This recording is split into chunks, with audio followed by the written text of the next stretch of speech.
நாளையிலிருந்து நம்ம பள்ளி 3 நாள் லீவு. அதனால் இன்றைக்கி ஒரு நாள் ஜாலியாக விளையாட்டு போட்டுருங்க அப்படின்னு சொன்னாங்க. எல்லாத்தையும் விளையாட விட்டேன்.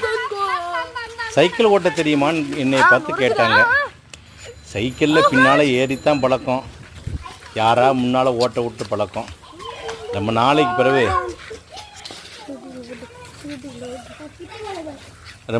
பிறகு சைக்கிள் ஓட்டினேன். பசங்கள்லாம் ஜாலியாக அழகாக என்ஜாய் பண்ணாங்க. அப்படி மாலை நேரத்தில் சந்தோஷமாக, மிக மிக சந்தோஷமாக ஒரு நாள் லீவு போட்டு பசங்க விளையாடுறது ஒரு மகிழ்ச்சியாக இருந்துச்சு. இதை பற்றி ஒரு தத்துவத்தை இதயங்கள் அழகாக சொல்லிட்டு போங்க. ஒரே ஒரு தத்துவம் நச்சுன்னு சொல்லிட்டு போங்க. உங்களுடைய தத்துவத்திற்காக காத்திருக்கிறேன். நன்றி.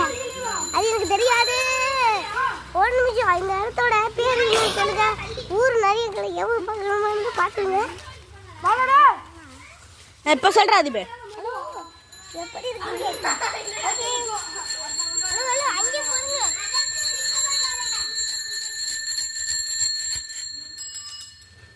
வீடியோ எடுத்து காட்ட முடியும்.